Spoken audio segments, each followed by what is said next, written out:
अस्सलामुअलैकुम दोस्तों, आप कैसे हैं? आज हम आपको मिस्री बादशाहों और उनके देवताओं के बारे में मुकम्मल मालूमात देने जा रहे हैं। उम्मीद है कि आपको आज का मौजू बहुत पसंद आएगा।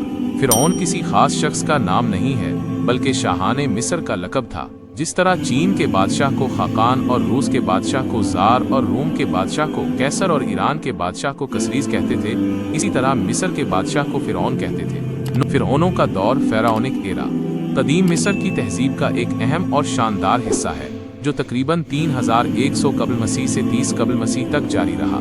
ये दौर बादशाहों फिरौनों की हुक्मरानी के लिए मशहूर है, जो न सिर्फ सियासी और फौजी रहनुमा थे, बल्कि मजहबी हैसियत से देवताओं के नुमाइंदे भी समझे जाते थे। फिरौनों का अकीदा और देवता कदीम मिस्री तहजीब में मजहब जिंदगी का अहम हिस्सा था, और उनके देवता मुख्तलिफ फितरी ताकतों, मज़ाहिर और समाजी अक़दार की नुमाइंदगी करते थे। फिरौनों को जिंदा देवता समझा जाता था, और उनके बारे में माना जाता था कि वो देवताओं और इंसानों के दरमियान वास्ता हैं। अहम देवता एमा रा आरे सूरज के देवता और सबसे अजीम देवता, उसे कायनात का खालिक माना जाता था।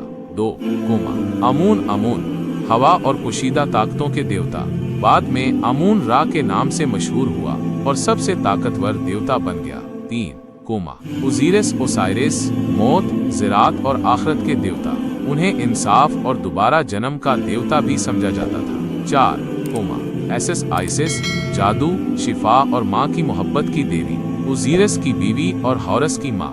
5 कोमा होरस आसमान का देवता और फिरौनों का मुहाफिज, उसे बाज के सर वाले इंसान के तौर पर दिखाया जाता था। 6 कोमा सीसित अफरा तफरी, तूफान और जंग का देवता, ओजीरिस का दुश्मन और हॉरस के साथ जंग का किरदार। 7 कोमा अम्बीस अनुबिस मौत और हनूत का देवता, उसे मर्दों के रूहानी रहनुमा के तौर पर माना जाता था। देवताओं की अहमियत मिस्री जिंदगी देवताओं की इबादत के गिर्द घूमती थी।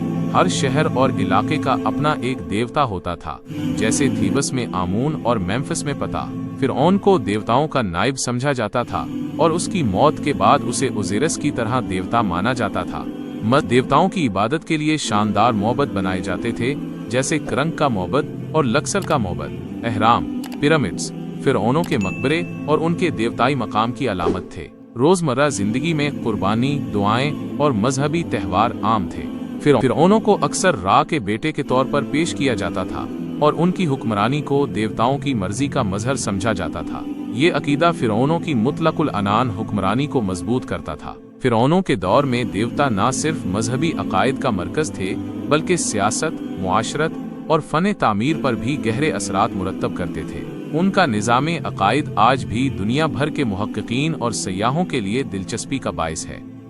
अगर आपको ये मालूमात मुफीद लगी हों तो वीडियो को लाइक और शेयर करना मत भूलें।